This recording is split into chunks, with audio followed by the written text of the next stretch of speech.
인터넷 유튜브에 들어가 보면 유명한 부부 상담가입니다. 그분의 동영상을 시작으로 화목한 가정에 대해서 같이 나누고 싶은데 지금 그 상담사가 한 중요한 말씀이 있습니다. 바로 우리의 가정이 나라의 근간이다. 그건 분명히 맞는 말입니다. 그리고 또 그리스도 안에서는, 주 안에서는 가정은 작은 천국이 될 수 있습니다. 왜 그러느냐? 우리가 이 복잡하고 힘든 세대를 살아가면서 쓰러질 수도 있고 넘어질 수도 있고 낙심할 수도 있어요. 그럴 때 우리가 위로를 받고 세워줌을 받을 수 있는 곳이 어디입니까? 바로 가정입니다. 가정은 힘들 때 언제든 쉴 수 있는 우리의 안식처이면서도 혹시 넘어졌다 하더라도 다시 일어날 수 있는 용기와 위로를 주는 것이 가정이라고 할 수 있습니다. 하나님께서는 이런 가정을 우리에게 허락하셨어요. 그게 이제 창세기 2장에 나옵니다. 창세기 2장 18절 24절 같이 읽습니다. 시작. 여호와 하나님이 이르시되 사람이 혼자 사는 것이 좋지 아니하니 내가 그를 위하여 돕는 배필을 지으리라 하시니라. 이러므로 남자가 부모를 떠나 그의 아내와 합하여 둘이 한 몸을 이룰지로다. 아멘. 기독교적 마인드는 남자와 여자가 만나서 결혼하면 가정의 시작이에요. 좀 외국에서는 패밀리, 가족 그러면 엄마, 아빠, 자녀까지 있어야 가정이라고 보는 시각도 있어요. 근데 성경적 관점은 남자와 여자가 만나서 부부가 되고 한 몸이 되면은 가정이다 이렇게 표현하고 있습니다. 하나님이 창세기에 많은 것을 지으셨지만 그 중에 하나가 바로 가정을 주님이 세우셨습니다. 이 가정은 하나님이 세우셨기 때문에 하나님이 말씀하신 대로만 살면 누구나 화목한 가정이 될 수 있어요. 우리가 소위 말하는 금수저, 또 좋은 부모 만나고 이런 그 출생할 때의 환경을 자꾸 얘기하는데 그게 다가 아니에요. 돈이 많아도 맨날 싸우고 그렇게 울고 불고 지지고 볶고 할 수가 있는 거고, 또 돈이 없어도 가난하지만 행복하게 사는 가정도 있거든요. 중요한 것은 가정을 하나님이 시작하셨고 세우셨다. 그리고 그 가정은 하나님의 말씀대로만 살면 어느 누구든지 화목한 가정을 이룰 수 있다는 것입니다. 이제 오늘 말씀을 통해서 그리스도 안에서 화목한 가정을 다 이루시기를 주님의 이름으로 기원드립니다. 아멘. 그러면은 주님이 말씀하시는 화목한 가정은 어떻게 하면 이루어지느냐? 우리 크고 굵은 것을 읽어봅니다. 시작. 부부가 서로 주를 경외함으로 피차 복종해야 합니다. 아멘. 오늘 본문 말씀에 나오죠.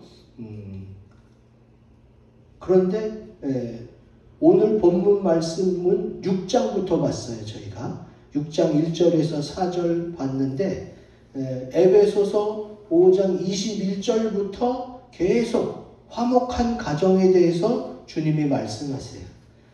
그 중에 3절을 우리 같이 읽어봅니다. 시작. 그리스도를 경외함으로 피차 복종하라. 아내들이여 자기 남편에게 복종하기를 주께 하듯 하라.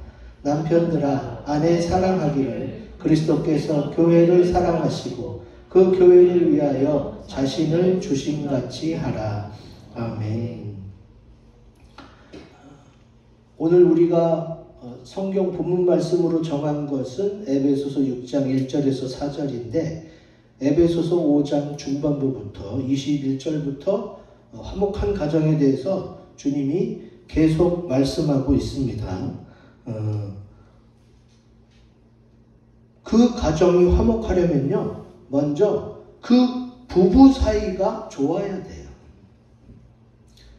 기독교적 관점은 뭐라고 그랬어요? 남자와 여자가 연합해서 한 몸을 이루고 결혼하면 가정의 시작이라고 그랬잖아요. 그러면 가정이 시작됐는데 자녀가 생겨야 화목하다면 아직 애가 안 생긴 가족은 불행 중에 있는 건 아니잖아요. 그래서 남녀가 같이 만나서 부부가 되고 또 화목한 가정이 되기 위한 첫 번째 조건은 결혼한 당사자, 그 부부 사이가 먼저 좋아야 됩니다. 엄마 아빠가 서로 사랑하는 것을 보면서 자란 아이는 결혼에 대한 긍정적인 마인드를 가져요. 아, 나도 크면은 내 아내를 저렇게 사랑해야겠다.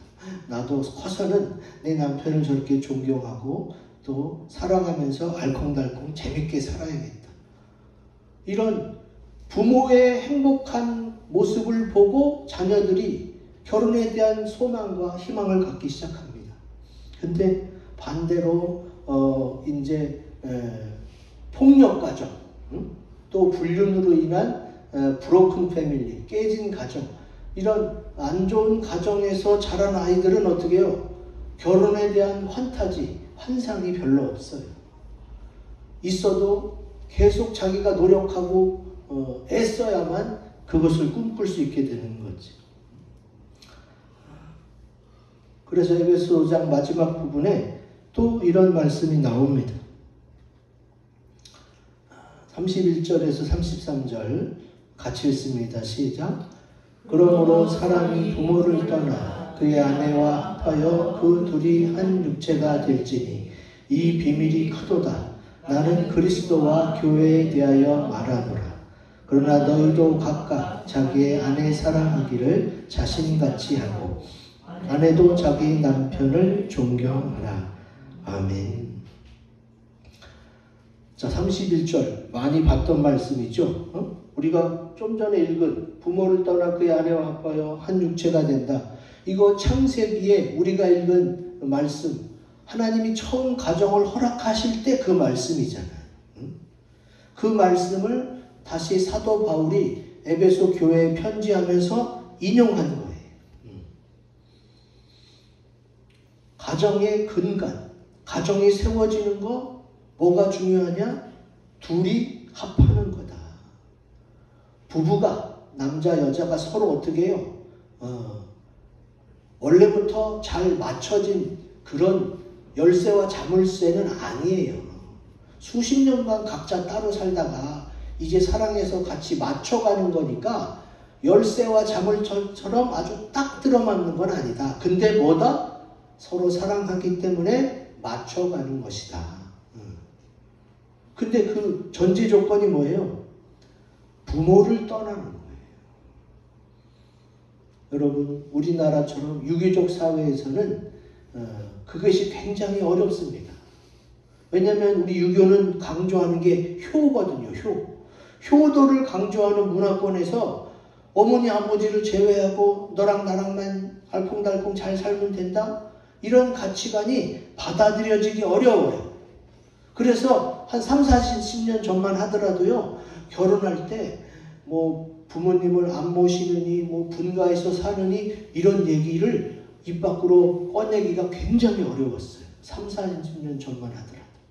근데 이제는 부모님 쪽에서 아예 같이 살 생각을 안 하시잖아요.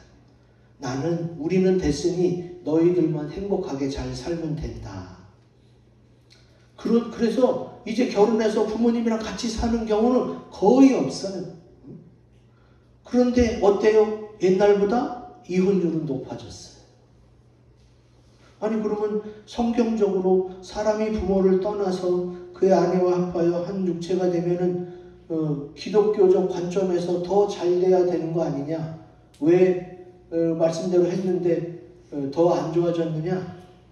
여러분, 이 부모를 떠나고 아내와 합해서 한 몸이 되는 거, 이 개념이 바로 뭐예요? 이 예수님을 말하는 거예요.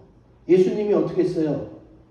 하나님 보좌를 떠나서 우리를 구원하시기 위해 이 땅에 왔어요. 그리고 십자가로 우리를 구원하셨잖아요. 그래서 그것을 믿는 자가 주님과 한 몸이 되는 거예요. 그리고 그 얘기를 지금 사도 바울이 얘기하고 있잖아요. 이 비밀이 크도다. 나는 그리스도와 교회에 대하여 말하노라. 그러니까 이 사랑, 예수님을 말하는 거죠. 예수님이 하나님 아버지를 떠나서 몸된 교회, 아내와 합해서 한 몸이 되는 거, 이게 비밀이라는 거예요. 그리스도와 교회의 비밀. 지금 가정이 화목해지는 것도 뭐가 중요하다? 예수 그리스도가 중요하다. 그냥 아내는 남편에게, 남편은 아내에게, 서로에게만 잘 맞추면 맞춰질 것 같아요? 안 맞춰져요, 그게. 너무 달라서 안 맞춰져요. 그러면 어떻게 해요? 예수님이 중간에 있고 남편도 예수님에게, 아내도 예수님한테 맞추는 거예요. 그래야 찰떡같이 맞춰지는 거예요. 그래야 맞춰져요. 아내가 무조건 남편에게 맞춘다고 해서 맞춰지느냐? 그것도 아니에요. 또 남편이 아내한테 무조건 맞춰진다고 맞춰지느냐? 그게 안 된다니까. 생각이 자꾸 바뀌어서 안 돼요. 아무리 사랑해도 그게 안 된다니까. 그런데 예수님을 중간에 두고 남편이 예수님에게, 아내가 예수님에게 그렇게 맞추면, 그러면 착 달라붙어서 잘 맞춰지는 거죠. 그러니까 에베소 교회에게 말하는 가정 화목의 비결 첫 번째, 부부 사이가 먼저 화목해야 되는데, 그 부부 사이가 화목해지려면 어떻게 해야 되느냐? 엄마 아빠가, 남편 아내가 예수님께 맞추는 거예요. 예수님께. 그러면 어떻게 된다? 부부 사이도 좋아지고, 그것을 본 자녀들도 어떻게 해요? 결혼에 대한 좋은 긍정적인 이미지를 갖게 되는 거죠. 부모가 아내를, 또 남편이 아내를, 아내가 남편을 사랑하는 모습을 보여주는 것이 어떻게 해요? 가정 화목에 있어서 첫걸음입니다. 그래야 아이들이 어떻게 해요? 자녀들은 부모의 거울이라고 그랬어요. 그것을 보고 자란 아이들이 결혼에 대한 소망이 생기고 결혼을 준비하게 돼 있단 말이지. 이제 화목한 가정을 이루기 위해서 나의 배우자와 함께 예수 그리스도를 가운데 두고 서로 맞춰가면서 잘 살아가는 화목한 그리스도인이 되시기를 주의 이름으로 기원드립니다. 아멘. 두 번째, 화목한 가정을 이루려면 우리 같이 읽습니다. 시작. 자녀들이 주 안에서 부모에게 순종하며 공경해야 합니다. 아멘. 오늘 우리가 읽은 6장 1절에서 3절 말씀이죠. 제가 읽어드릴게요. 자녀들아, 주 안에서 너희 부모에게 순종하라. 이것이 옳으니라. 내 아버지 어머니를 공경하라. 이것은 약속이 있는 첫 계명이니 이로써 내가 잘되고 땅에서 장수하리라. 아멘. 여러분, 부모 말씀 잘 듣고 부모님을 공경하는 거, 이거 성경에만 나와 있는 거 아니에요. 세상에서도 그렇게 가르쳐요. 전 세계 동서복음을 막론하고 모든 세계가 어떻게 해요? 부모님 말씀 잘 듣고 또 부모님을 공경하라는 것을 누구나 다 가르치고 있어요. 그런데 중요한 것은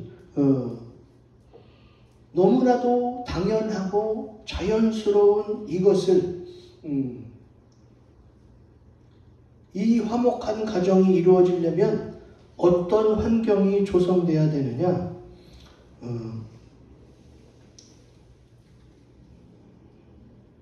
아주 중요한 거. 여기 나와 있죠? 자녀들아, 주 안에서요. 주 안에서. 그냥 너희 부모에게 순종하라. 요거를 빼놨다면 그냥 세상 가르침이야. 그런데 요 주 안에서가 들어가 있기 때문에 이것을 눈여겨봐야 되는 거예요. 자녀가 부모를 공경하고 순종하는 것이 자연스럽게 실현될 수 있으려면 주 안에서 해야 된다는 거예요. 주 안에서. 이것이 성경이 우리에게 주는 가르침입니다. 여기에만 이렇게 써 있는 게 아니라 골로새서 3장 20절에도 그렇게 써 있어요. 같이 읽습니다. 시작. 자녀들아 모든 일에 부모에게 순종하라. 이는 주 안에서 기쁘게 하는 것이니라. 아멘. 여기서도 또 뭘 강조해요? 주 안에서, 주 안에서. 요걸 빼놓고도 말이 돼요. 자녀들아 모든 일에 부모에게 순종하라. 이는 기쁘게 하는 것이니라. 말이 되죠. 근데 성경은 자꾸 주 안에서를 강조해. 주 안에서. 왜 주 안에서를 강조하느냐? 주 안에서 한다는 게 뭐냐? 주 안에서 한다는 것은 한마디로 말하면 하나님의 말씀을 중심으로 가르치라는 거예요. 하나님이 세상을 어떻게 했어요? 말씀으로 창조하셨어요. 그리고 예수님이 성경대로 이 땅에 오셨고 3일 만에 성경대로 부활하셨고 그리고 이 세상 결국 어떻게 해요? 성경대로 이루어지게 돼 있어요. 그래서 주 안에서 한다. 딱 한마디로 줄이면 하나님 말씀 중심으로 가르친다. 그 얘기예요. 신명기 6장 6절 7절에도 그것을 강조하고 있습니다. 같이 읽겠습니다. 시작. 오늘 내가 내게 명하는 이 말씀을 너는 마음에 새기고 내 자녀에게 부지런히 가르치며. 아멘. 부모로서의 자격, 또 부모로서의 해야 할 일 중에 하나가 뭐냐? 자녀를 양육하고 가르치는 건데, 근데 뭘 중심으로? 세상 것을 가르치는 게 아니라 너에게 명한 말씀, 하나님이 너에게 가르쳐 주셔서 화목한 가정을 이룰 수 있도록 하신 그 말씀을 마음에 새기고, 나도 새겨야 돼요. 내가 새겨야 내 자녀에게 말할 수 있고 그 새긴 말씀대로 행하는 모습을 자녀에게 보여줄 수 있잖아요. 자, 이 얘기는 다른 말로 하면은 그 하나님의 말씀을 내가 마음에 새기기 때문에 어떻게 돼요? 그 말씀이 새겨진 내가 먼저 준비가 돼요. 말씀으로 준비되어진 부모가 어떻게 돼요? 자녀의 거울이 되어서 모델링이 되는 거예요. 그러면 자녀들이 어떻게 해요? 엄마가 하는 좋은 말, 아빠가 하는 좋은 행동을 따라하게 돼 있는 거지. 부모가 먼저 말씀으로 준비가 되고 그 다음에 자녀들도 준비되기 때문에 말씀을 가지고 가르친다. 곧 주 안에서 행동한다. 주 안에서 화목한 가정을 이룰 수 있다는 말씀을 이루게 되는 증거가 되는 것입니다. 많은 부모들 중에 잘못 생각하는 부모들이 있어요. 여러분 어때요? 엄마 아빠가 만나서 아기가 생겼어. 그러니까 얘는 내가 낳고 내가 길렀고 그래서 어떻게 돼요? 나의 소유물처럼 생각할 경우가 간혹 있어요. 여러분 그거는 절대 아닙니다. 이거는 세상에서도 아니라고 가르쳐주고 있어요. 자녀는 나의 소유물이 아니에요. 부모 입장에서는 내가 너를 뱃속에 데리고 있었고 또 기저귀 갈아주고 또 먹이면서 씻겨주고 네가 성장하는데 내 손길이 안 간 곳이 없다. 맞는 말이에요. 맞는 말. 애기들은 당연히 부모의 손길이 필요하죠. 그러나 그렇다고 해서 그 생명의 소유권이 부모에게 있는 건 아니에요. 내가 낳고 길러서 내 마음대로 자녀가 말 안 듣는다고 버리거나 죽여버렸어. 내 거라고 생각하니까 그렇게 생각할 수 있는 거예요. 그런데 세상에서 뭐라고 그래요? 살인죄를 적용해요. 존속살해.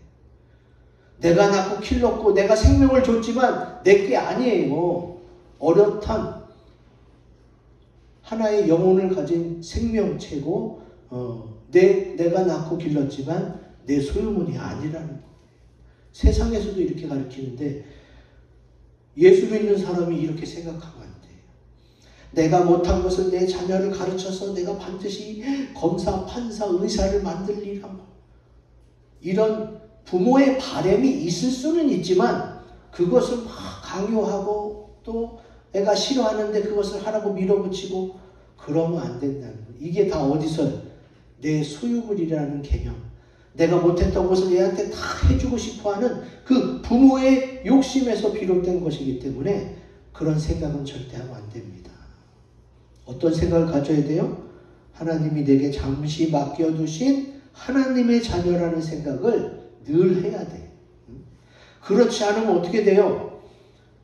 내 자녀들이 그 마음에서부터 우러나와서 부모의 말씀을 순종하고 공경하는 게 안 됩니다. 그래서 제가 이 말씀을 드리는 거예요. 자녀가 부모 말씀 듣고 공경하는 거 당연하죠. 근데 그게 마음에서부터 우러나와야 그게 부모도 받기 좋고 화목한 가정이 되는 거 아니에요. 야, 너는 자녀니까 내가 어떻게 하든 너는 무조건 내 말 들어. 날 공경해. 이렇게 요구하는 부모를 어떤 자녀가 그 힘에 눌려서 억지로 공경한다고 말하겠어요? 여러분, 요즘 애들 부모가 눈치 보는 세대예요.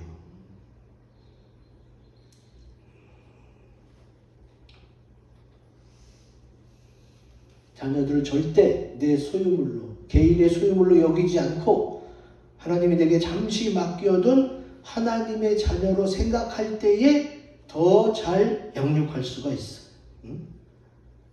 그렇게 양육하게 되면 어떻게 돼요? 나는 주님으로부터 위임받은, 잠깐 위탁받은 그 부모일 뿐 나는 내 자녀를 하나님의 사람으로 잘 키워야겠다. 이렇게 생각하고 청지기 마인드로 잘 키운 부모들은 어떻게 해요? 자녀가 순종을 잘하고 자녀의 공경을 받게 되는 거예요. 그냥 낳아놓고 먹여주고 입혀주기만 하면 다 되는 게 아니에요. 가치관이 중요해요. 내 자녀를 향한 나의 생각, 나의 가치관, 나의 애정을 어떻게 표현할지를 잘 고민하시고 또 인식부터 잘 하셔야지 내 자녀가 올바른 가치관을 가지고 이 세상에 꼭 필요한 사람으로 살아갈 수가 있습니다. 이제 나의 자녀들을 주 안에서 잘 양육해서 억지로가 아닌, 당연히 너는 내가 어떻게 하든 내가 낳아서 길렀으니까 너는 나를 순종해, 또 나를 공경해, 이런 요구가 아니라 그 자녀가 정말로 마음에서부터 어버이날 특별히 돈을 드리지 않더라도 감사의 선물, 감사의 언어를 할 때에 기쁘게 받을 수 있어야지. 내가 낳고 길렀는데 뭐 이거밖에 안 돼? 왜 가져오는 게 없어? 이런 식으로 나오는 부모면 자녀들이 좋아하는 부모일 리가 없잖아요. 자녀들이 주 안에서 부모에게 순종하며 공경할 수 있도록 하는 것, 그것도 역시 먼저는 부모 몫이에요. 부모가 마음에서부터 부모에게 순종하며 공경할 수 있는 그런 마음이 우러나올 수 있도록 그런 자녀로 잘 양육하시기 바랍니다. 아멘. 마지막 화목한 가정은 같이 읽습니다. 부모가 자녀를 노엽게 말고 희망을 심어줘야 합니다. 아멘. 오늘 본문 마지막 절이죠. 같이 읽습니다. 시작. 또 아비들아, 너희 자녀를 노엽게 하지 말고 오직 주의 교훈과 훈계로 양육하라. 아멘. 여기서 이 노엽게 하다는 헬라어 원어로 파로르기조예요. 화나게 하다, 성나게 하다. 이 말씀이 골로새서에 또 나와요. 골로새 3장 21절 같이 읽습니다. 시작. 아비들아, 너희 자녀를 노엽게 하지 말지니 낙심할까 함이라. 아멘. 이 얘기는 부모가 자녀를 뭐 가지고 노엽게 해요? 막상 이 말씀을 들을 때는 부모가 자녀를 노엽게 할 일이 있나? 근데 아주 흔하게 가장 많이 하는 게 있어요. 그게 뭐냐? 기대가 크기 때문에 내 사랑하는 자녀가 무엇이든지 잘하기를 원해요.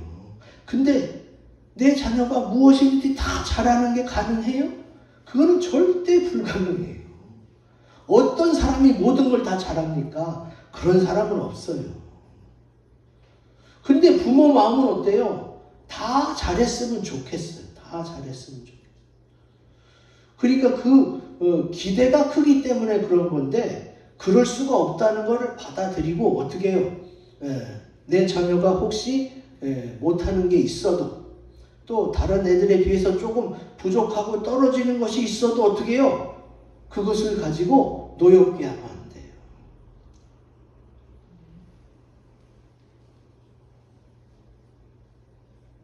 어떤 드라마에서 보니까 첫째는 맨날 100점, 어떻게 하다 1개 틀리고 2개 틀리고, 둘째는 맨날 20점, 10점이에요. 근데 둘째가 막 노력해서 80점을 받아왔어. 얼마나 잘한 거야? 30점 맞다가 80점. 근데 그날 첫째 언니가 와갖고 하나 틀렸다고 그래. 전체 과목 중에서. 그러면 엄마 아빠는 어떻게 해야 돼요? 사실은 둘째를 더 위해주고 박수 쳐주고 칭찬해줘야 돼. 근데 속으로야 첫째가 자랑스럽겠죠. 전체 중에서 하나 틀렸으니까. 그러나 둘째가 이렇게 분발했고 열심을 했잖아. 그러면 둘째를 박수 쳐주고 둘째를 높여줬어야 돼. 그 둘째가 계속 어떻게 희망을 갖고 살아갈 수 있도록. 부모가 첫째가 자랑스러운 마음은 좀 숨겨두고 둘째를 위해서라도 그렇게 했어야 돼요. 근데 부모는 그것을 숨길 수 없었다면 어떻게 해요? 둘째는 그걸 보고 실망하게 돼 있어요. 부모가요, 부모 노릇을 하려면 지혜로워야 돼요. 그냥 내 자녀들이 내 마음 같지 않아요. 그냥 걔네들이 보고 판단하는 대로 생각한단 말이야. 그러니까 어떻게 해요? 정말로 지혜롭게 말하고 지혜롭게 양육해야 되는 거예요.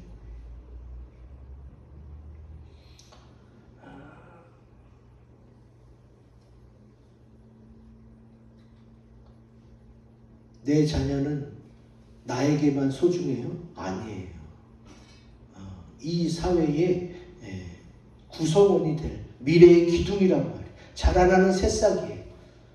이런 관점에서 어떻게 해요? 희망을 줘야 돼요. 근데 여러분 성경 말씀을 가만히 보세요. 다 희망을 주는 말씀이에요. 야, 너는 글렀어. 너는 이제 포기해. 이런 말씀은 성경에 하나도 없어요. 대표적으로 주님이 말씀하신 게 뭐예요? 자, 마가복음 9장 23절 같이 읽겠습니다. 시작. 예수께서 이르시되 할 수 있거든이 무슨 말이냐. 믿는 자에게는 능히 하지 못할 일이 없느니라 하시니. 아멘. 이거 예수님이 직접 말씀하신 거예요. 세상에서는 어떻게 해요? 이렇게 콕콕 찔러보고 가능성이 있으면 거기다 투자하는 게 세상 이치예요. 근데 하나님의 교육 방법은 달라요. 할 수 있는 게 무슨 말이야? 야, 믿으면 다 돼. 응? 여기 중요한 게 뭐예요? 믿는 자에게는 능히 하지 못할 일이요. 이 믿는 자가 뭐예요? 이게 주 안에서예요. 주 안에서. 성경은 계속해서 같은 것을 이야기하고 있는 거죠. 너희를 구원하신 예수 그리스도 십자가에서 다 이루셨다. 그 그리스도 안에서 믿고 행하라는 거지. 그래서 오늘날에도 많은 크리스천들이 가난에서, 역경 속에서, 고난 속에서도 꽃 한 송이를 피우고 또 개천에서 용난 것처럼 성공한 사례들이 많이 있습니다. 왜 기독교만 그렇게 될 수 있느냐? 기독교만은 아니죠. 그런데 기독교에서 이런 역사가 많이 일어난 건 사실이에요. 왜 그래요? 믿는 자에게 능히 하지 못할 일이 없다는 이 희망의 메시지, 이 소망의 메시지를 심어줬기 때문에 어떻게 돼요? 못할 것 같았던 내가 할 수 있게 되고, 그리고 결국은 이겨내서 열매를 거두게 되는 것입니다. 여러분, 자녀를 노엽게 하려고 하는 부모는 없어요. 근데 나도 모르게 너무 큰 기대를 걸었던 자녀가 잘 못하면은 실망하게 되고, 실망해서 나오는 그 무심한 말 속에 어떻게 해요? 자녀를 노엽게 만드는 거예요. 그거는 부모가 굉장히 신경 써야 되는 부분이에요. 나도 모르게 자녀에 대한 사랑으로, 자녀에 대한 기대로 내가 우리 자녀를 노엽게 만들 수 있구나. 이제는 부정적인 거, 누구보다 못했네, 누구는 더 잘했네, 이렇게 비교하지 말고, 야, 충분히 잘했어, 네가 최고야, 넌 할 수 있어. 이게 성경적인 마인드예요. 기독교적 관점은 할 수 있거든이 무슨 말이냐. 믿는 자에게는 능히 하지 못할 일이 없다. 너도 너 자신을 믿어야 되고, 부모가 지금 너를 믿어주고 있어. 걱정하지 마. 너는 잘 될 거야. 이렇게 말할 수 있어야 돼. 이게 희망을 심어주는 거고, 아이가 성장하면서 많은 역경과 고난을 이겨낼 수 있도록 용기를 주는 말이 바로 할 수 있다는 거예요. 이제 이 말씀을 기억하시면서 주 안에서 화목한 가정, 주의 말씀대로만 행하면 주 안에서 다 이루어진다는 말씀을 믿고 화목한 가정을 이루시기를 주의 이름으로 기원 드립니다. 아멘. 앞에 있는 세 가지 기도 제목을 가지고 우리 합심해서 기도하면서 주님, 우리 부모가 또 나 자신이 부모로서, 그리고 내